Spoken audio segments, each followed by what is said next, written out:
Have you ever heard the phrase, the tail is wagging the dog? Well, when you hear that, or when you say it,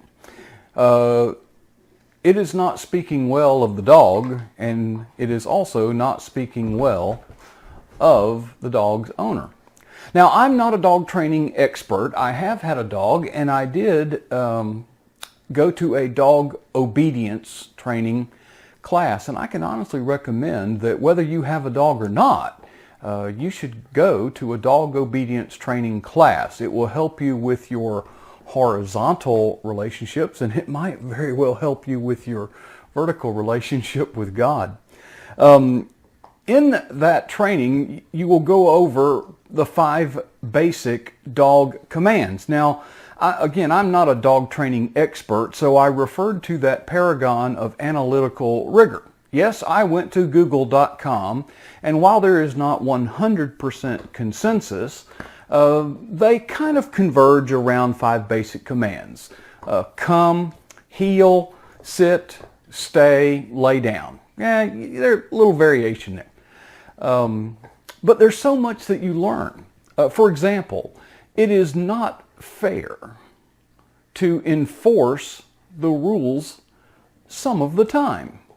No, it's not fair when company comes over and the dog jumps on the couch to scold the dog and say, no, you shouldn't get on the couch, when the fact is that the dog is allowed on the couch at other times. It's not fair to the dog.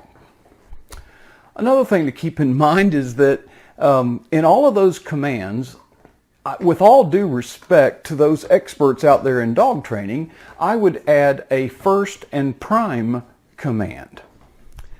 Look. The command look. Don't look at me. My dog just looked at me because it heard the word look. Yes, good dog. It is not fair to issue a command to a dog and expect it to obey it if you first don't have the full attention of the dog. Another thought that I've kind of kicked around in contemplating this dog training devotional video is I heard someone say one time, and it's kind of stuck with me. You know, a well-disciplined dog has more freedom. Because, see, it can be let loose to run and play. Because, you see, that dog is well-disciplined and knows where the boundaries are and obeys them. On the other hand, a less disciplined dog has to be kept on a leash, perhaps a very short one, and needs constant attention. So the less disciplined dog has less freedom. Well, as we contemplate dog training, perhaps we should consider it in light and in the perspective of our relationship with God. God is fair. His rules are always in effect. God does not expect us to obey the rules some of the time and enforce them at other times. No, God is very fair. Another thing that comes to my mind is that the rules that we have for our dogs are for the benefit of the dog. It is not to dominate the dog. It is not to impose our will upon the dog to its detriment. No, it is to protect our dog and to make sure that it enjoys its life safely. You know, God has rules for us, and sometimes we don't like them, do we? Well, the fact of the matter is God has those rules for us because He cares. Random thought that's wasn't in my notes, which I don't use. My daughter has heard me say over and over and over again that the laws of physics are always in effect. And I remember a teachable moment, albeit a very sad one, is our next door neighbor had a little dog, and it was not pinned up, and it got out, and it was not well disciplined.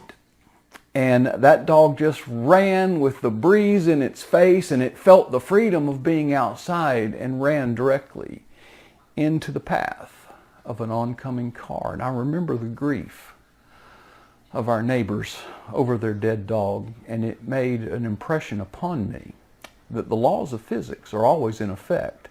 And however much the dog might have been enjoying its freedom, there was a danger that it did not know about. And when later on my daughter was learning to drive a car, I reminded her frequently that the laws of physics are always in effect, and no matter how sorry you may be when the laws of physics result in a crash, it will be too late. It's not fair to give a command to a dog when you don't have the attention of the dog.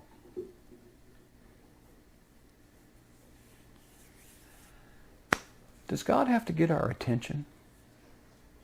If so, what would God have to do to get our attention?